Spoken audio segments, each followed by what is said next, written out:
For students who might be watching this who are wondering, how would you define the rule of law and why should they care? It is the basis of everything. So I go back to kindergarten and I say, okay, here's a group of kids. When you got to kindergarten, did the teacher make some rules for you? Did you have to wash your hands? Did you have to take turns when you talked? That's basically what the rule of law does for us. It allows us to work in groups. It allows us to mediate conflict. Conflict is innate to the human spirit, right? It is just what makes us human. And especially in a diverse country that is not based on your national origin or any of that, you need very strong ways to mediate conflicts. It is the most extraordinary system. It was created by people who really understood how humans work, right? And that is what we do every day in classrooms, and that's why they function. If you had a teacher who said, oh, okay, why don't you just do whatever you want and beat up on the other guy and it's fine, how would you feel?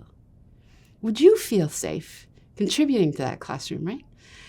That it's a way for us to be able to function as a society, protect those who are not in the majority. Right? A lot of the rule of law is about protecting minority rights, not necessarily majority rights. And so it is the grounding for a vibrant commercial enterprise. It is the grounding for neighbors to negotiate conflict. It is grounding for everything. It is required for us to function as a country. And why should they care? I think you'd want to take examples and ask them, what do you care about? What's your sphere of interest? And build your example based on that. For those students who see that there's a problem, they don't like how things are working right now and they want to get involved, but they don't know where to start, what advice would you give for them? Do something. It really doesn't matter what you do, even if it's very, very small. Go to a community meeting, go to a school board meeting, do whatever is available to you in your community or in your state, however it is. If you want to believe that it's important to have civic education, we need a whole lot of help on the civic education side. Please go and advocate for your school board, for social studies, be able to take it seriously, invest in our teachers, invest in our classrooms, invest in kids going to civic institutions outside of class, right? Museums or experiences of some kind.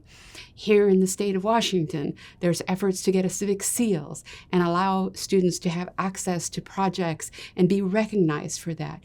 It would be fantastic if colleges were to recognize that achievement as something of value and consider that like people who have been civically engaged. So essentially, there's nothing too small. It is very helpful for people to get involved. The Civics Now website, civicxnow.org, has a map of the country. If you click on the state, you find out what are the laws around civic education and the policies in your state. And then there's a toolkit to help support whatever policies we're advocating for, our local coalitions are advocating for at that time. And that's helpful, right? Just filing a letter of support for pro-civics policy, helpful. Speaking at a legislative hearing, helpful. Just supporting educators doing good work, helpful. So, we just, iCivics just did a teacher survey, 2,200 respondents, and they told us how very difficult it is to teach civics right now. They are fearing backlash. 35% of them have changed their lesson plans because of political backlash.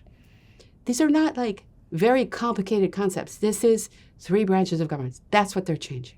That's a real wake-up call for the nation. 21% have thought about leaving the profession because of it. It's very difficult time. They need backing. one call, one letter, one email to the principal saying, I think Mrs. So-and-so did fantastic work with the kids. I don't agree with all of the sources that she used, but so what, right? That's the point of it. Students need to be exposed to different points of view. Teachers are not trying to tell kids what to think. They are trying to teach students how to think and providing them with the skills they need to do that. So supporting them is really, it really is very important.